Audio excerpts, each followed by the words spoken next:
Sa amin, sa pamilya namin, mama ko talaga, it took us 20 years. Siya yung pinaka-last. No, lahat kami magkapatid, isa. It took many years. Hanggang sa lahat kami naging Christian. And then, yung mama ko pinaka-last. Talagang devoted na devoted. She is sincerely wrong. Yun na din, di ba sinabi ko kanina, maraming sincere. Kaya sabi niya, I was born Catholic.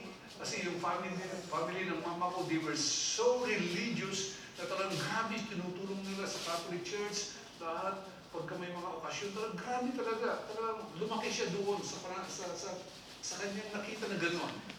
So, ang hirap namin siyang dinala sa Panginoon. Pero in the end, nanalo pa rin kami. Nanalo ang Panginoon. Dahil ayaw ng Panginoon na hindi siya masisave. Because this is ang gusto ng Panginoon. Kaya tama yung sinabi sa buko kasi, you and your families believe in the Lord Jesus. You and your family. Pero kailangan mag-take actions ka. Amen? That's how you show your sincerity as a child ka to your family. Okay.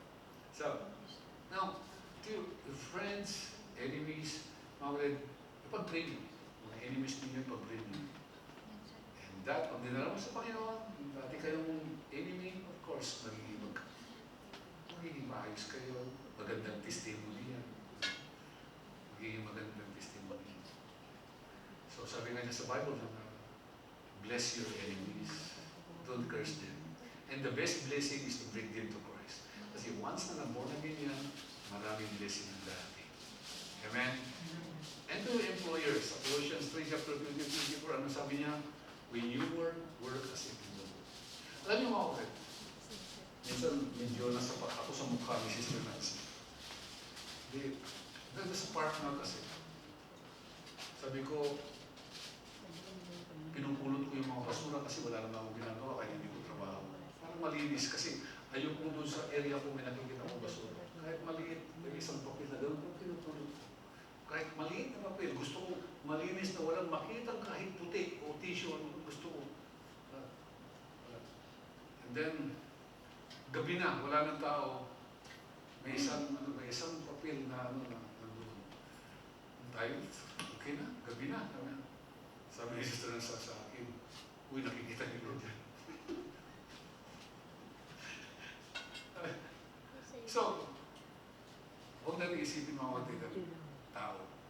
Isipin natin nakikita ni Lord lahat. So, sabihin na, wala yung mga amo ko, pabanjing-banjing ka lang muna.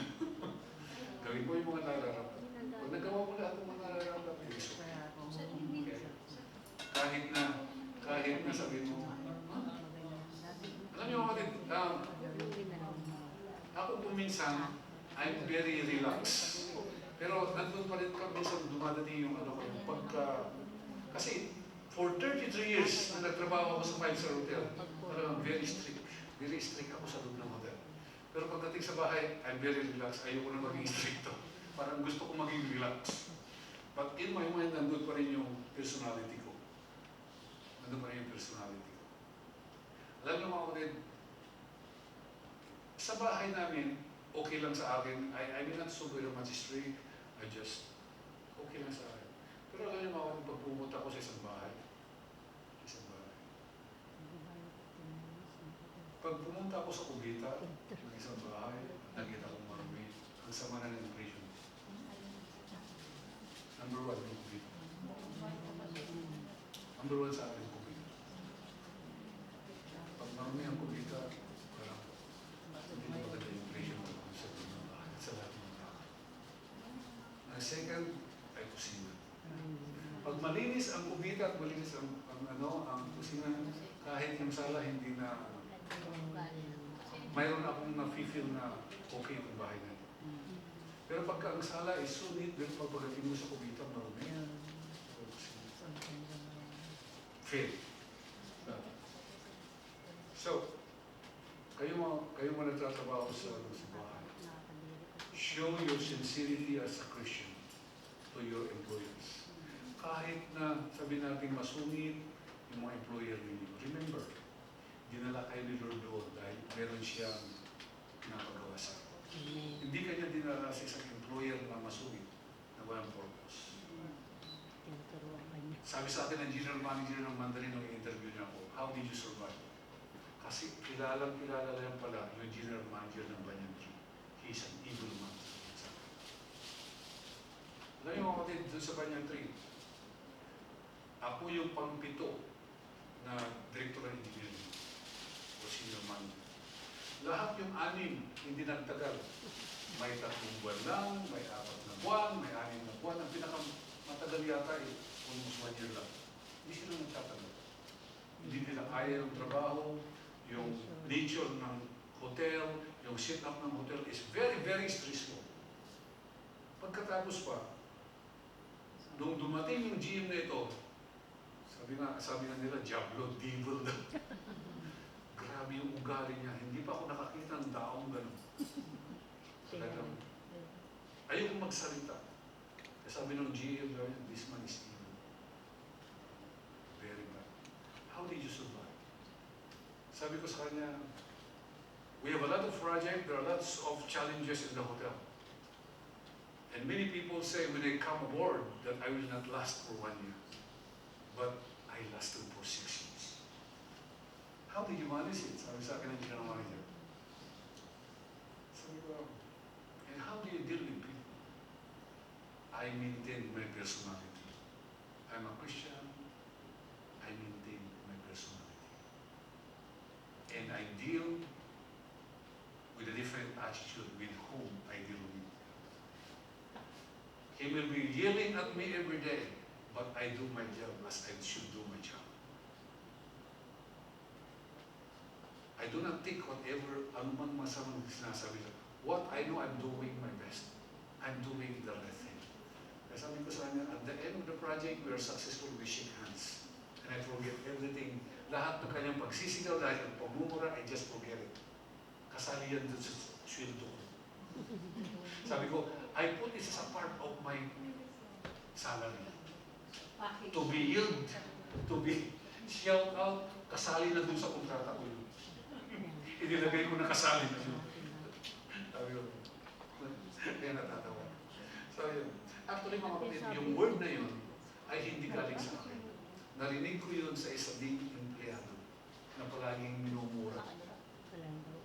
Pero ito empleyado na ito, isa siyang major ng army. Kasama ko sa Hyatt Terraces Baguio. Palagi siyang minumura ng GM. Paglabas namin ng meeting, sabi niya, kasali sa sweldo ko yun bro. Kaya okay lang sa akin. Binabayaran naman ako every month. Sabi niya, kaya forget it. Have a happy life. Sabi niya, bukas mumurahin niya ulit ako. Oo, sabi niya, as long at the end of the month, may sahod ako. Kaya parang ginamit ko yun. Kasali na sa ano ko yun. So yun, nag-survive siya, nag-survive ako. So you see, this is how you do it. Accept it. Receive it. Every time na minumura niya ako, Lord, nagsalita ka na naman sa bunganga niya. Ano yung sabi sa araw na ito? Palagi yun ang prayer ko. Lord, pag minura niya ako, as if that ikaw yung nagmumura sa akin. Palagi sinasabi yun sa Panginoon. I accept it. Nagaling kayo sa Panginoon. Amen? So, ano yan? So that's how, na-overtime ako ng konti, that's how we have to sincerity of holy living and ano yung yan, how to be sincere sa buhay natin dito sa ibabaw ng lupa. Huwag niyong kakalimutan, okay? Sincere to your calling. Sincere to your dreams and vision. Maging sincere kayo. Work it out. Huwag kayong shili-shali. I know marami kayong time. It's a matter of time management sa inyong mga dreams. At ito, trust in the Lord. Mag-trust kayo. Gawin ninyo lahat ng kaya nyo. Yung hindi nyo kaya, ibigay nyo sa Panginoon. Okay? Okay? Give it to Him. At may milagro mangyayari. Amen? And be sincere to your neighbor. Amen? So, meron po kayo natutunan ngayon? All glory to God. Tayo ito ngayon. Maraming salamat po ang Diyos sa aming. That is yung araw na ito. Thank you, Lord God.